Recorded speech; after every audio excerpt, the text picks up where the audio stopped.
back to Comma Chameleon CV Writing Hints and Tips. Today I'm going to deal with the skills section of your CV. Now, skills are generally divided into two categories. We have hard skills and soft skills. Now, hard skills are our technical skills, whereas soft skills are our attributes and personality traits. Our technical skills are generally very closely related to our work experience.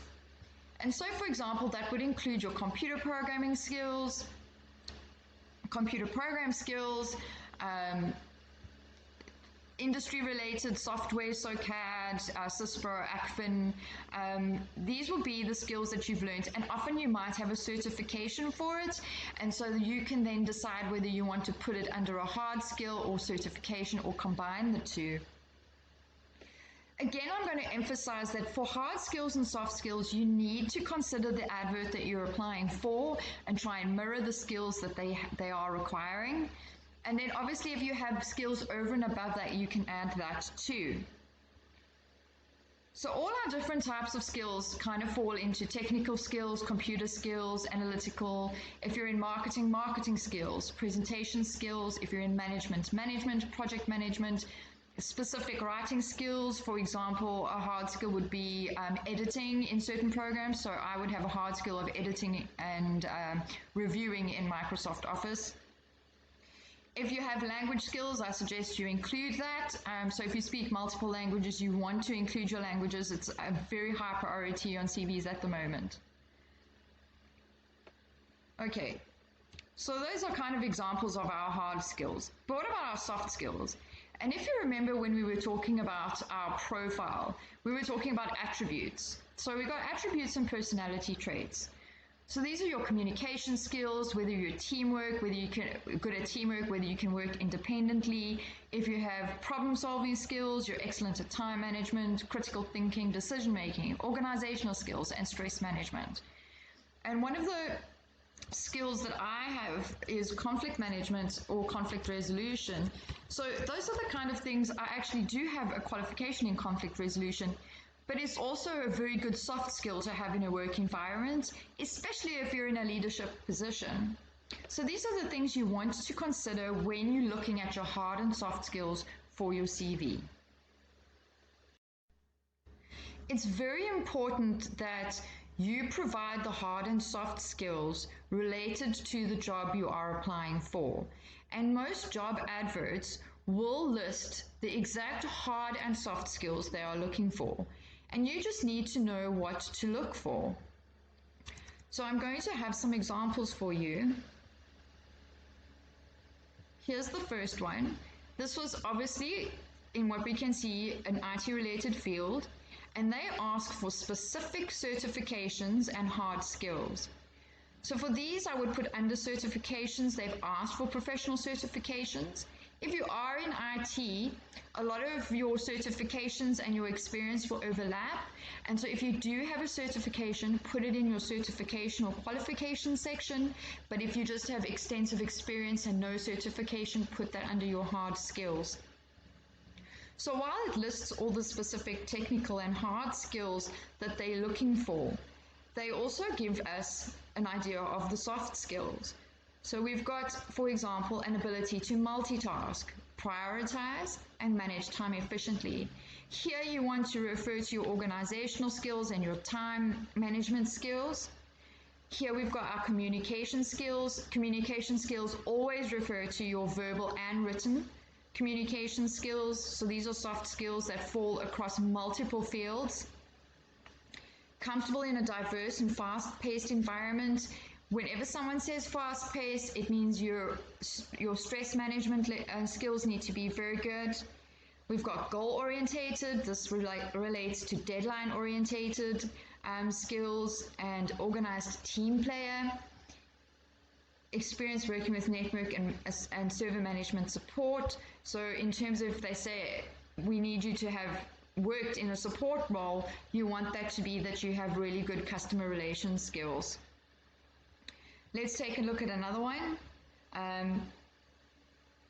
This was also an IT related field. However, this was more for a help desk.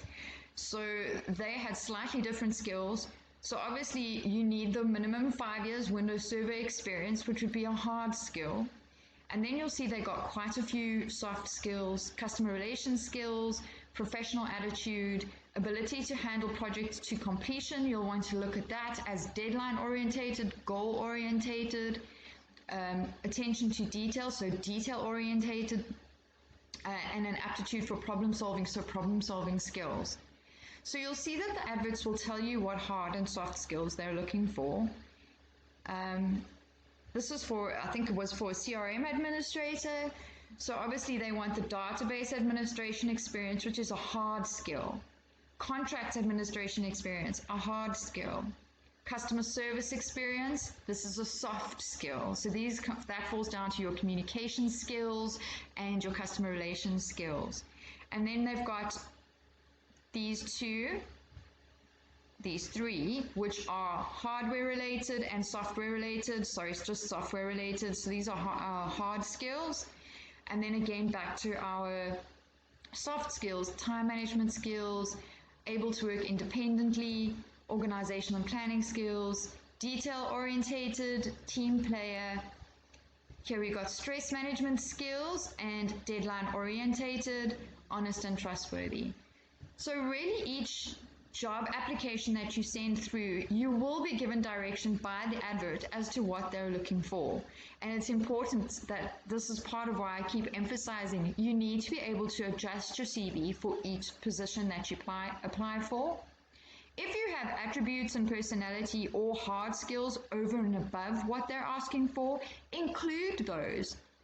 But try and keep it down to a minimum. We don't want an entire page of hard and soft skills for the employer to have to read. Here is an example of the skills section on a CV that I recently did. This is for a prominent businesswoman who has years of experience in financial management and risk assessment. And so you'll see that her skills, both hard and soft, very much overlap.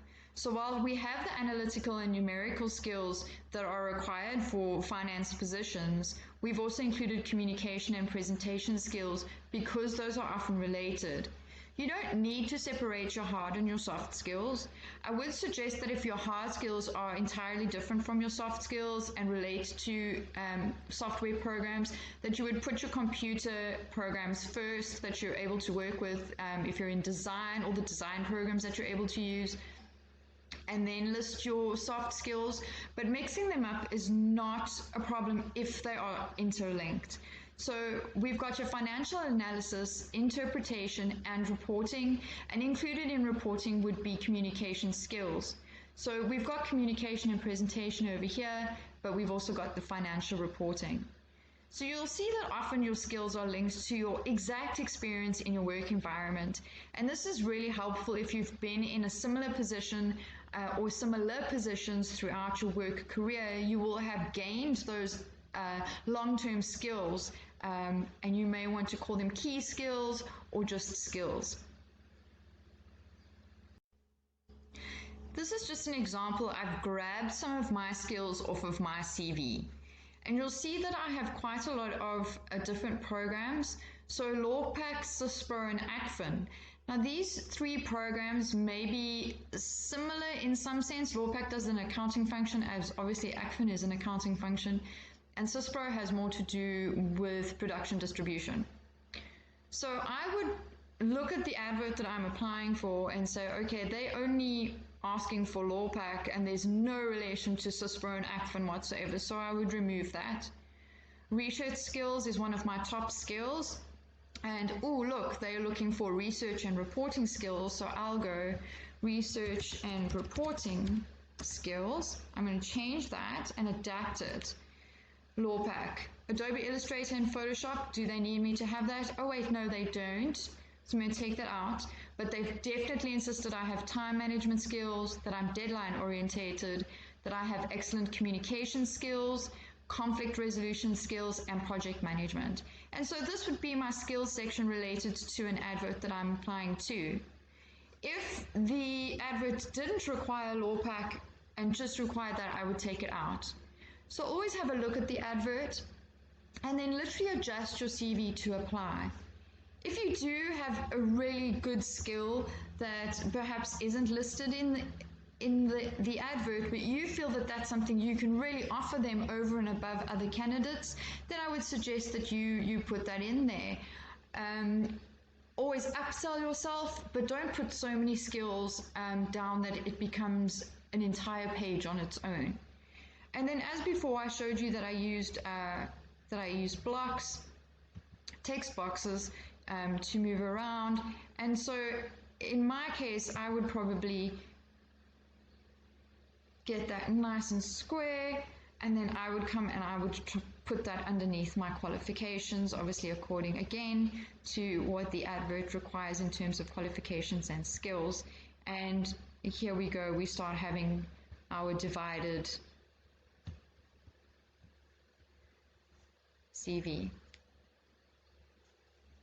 Tune in next time. Next time I'm going to deal with qualifications and references and just show you a couple of ways in which you can transform your CV or that you can change the layout of your CV.